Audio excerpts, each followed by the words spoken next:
Bonjour les petits champignons. Alors aujourd'hui, vidéo un peu spéciale. On va évidemment revenir sur différentes expositions, sur 10 expositions à voir en France. Mais cette fois, pas uniquement évidemment en octobre. Cette vidéo arrive un peu tardivement, mais octobre, novembre, décembre. On va faire un peu comme ça pour cette année en tout cas, peut-être par 3 mois, par trimestre. J'ai pas beaucoup de temps en ce moment pour en proposer une par mois. Par contre, c'est aussi la première année complète où j'ai fait les vidéos. Donc on arrive sur notre deuxième année. Super, joyeux anniversaire. Et donc on va commencer ici par ces 10 expositions et évidemment avec la 10e un peu particulière.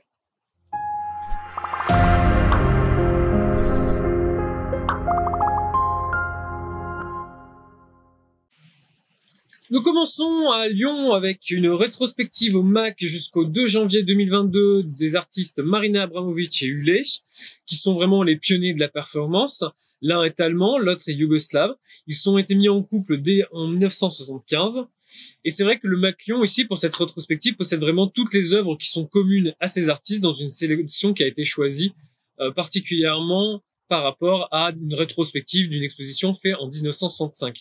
Et c'est vrai que ces artistes vont notamment mettre en œuvre les limites physiques du corps, leurs propres limites par rapport aussi à leurs relations, les limites par rapport aux capacités mentales, que ce soit par rapport aux codes sociaux, culturels, mais aussi par rapport à leurs affects et les conformités par rapport à les stéréotypes de genre, de sexe ou encore de normalité.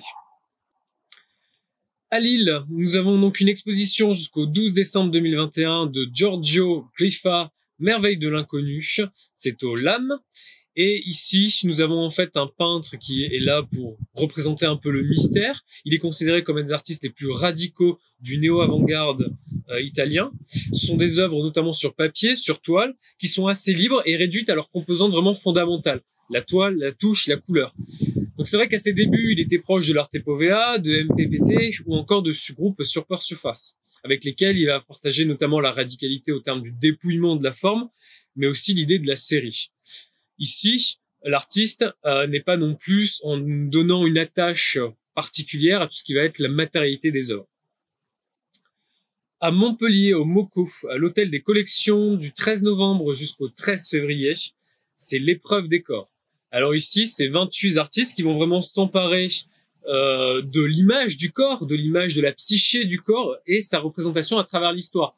Donc on a des artistes actuels, mais aussi des artistes qui font en fait suite à Michel-Ange, Rubens, Courbet, Giacometti, Francis Bacon. Et donc ils vont se réapproprier le corps et réfléchir à comment aujourd'hui on peut s'accaparer la figure humaine, comment la re-représenter. Donc de 1977 à 2020, comment les artistes d'aujourd'hui se sont réemparés du corps comme moyen d'expression esthétique, mais aussi de manière indissociable aux évolutions sociales, politiques et culturelles de notre monde contemporain.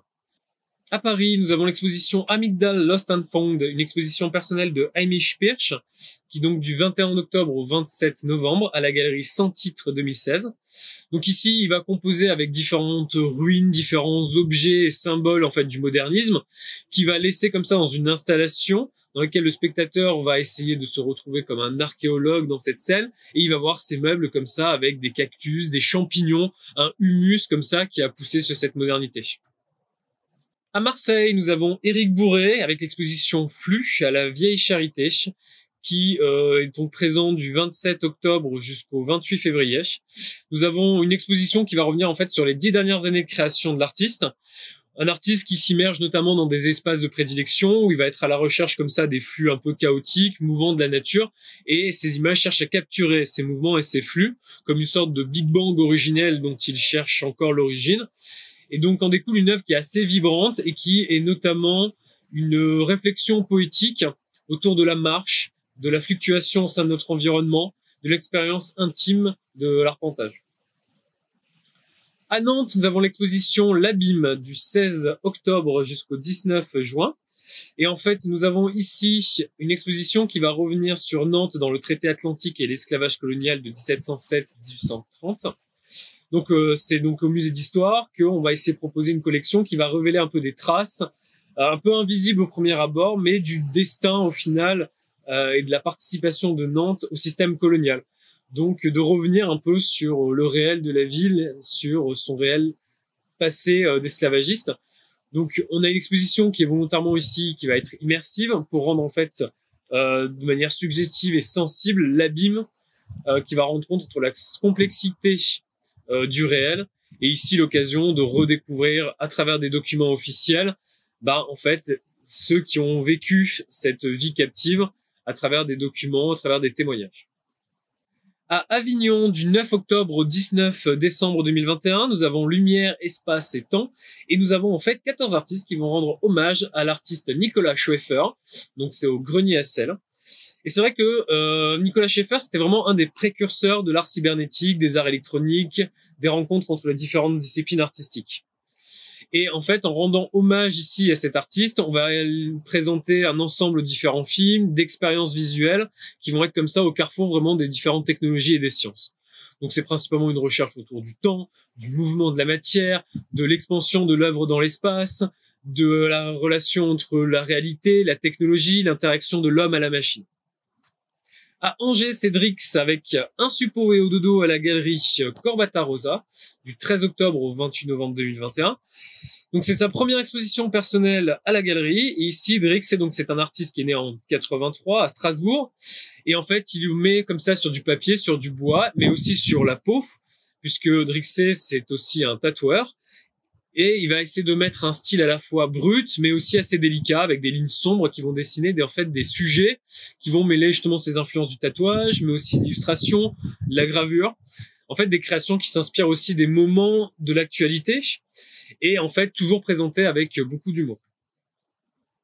À Strasbourg, nous avons Stéphane Belzer avec Monde flottant, donc du 3 décembre 2021, donc c'est jusqu'au 27 août 2023, il y a largement de temps de voir l'exposition. C'est au MAMCS, donc qui va investir notamment ces salles et présenter donc en relation avec le musée de zoologie une collection en essayant de faire des liens avec justement les amphibiens, les reptiles, et essayer comme ça de recréer un parcours un peu singulier à travers la lumière et à travers cette collection.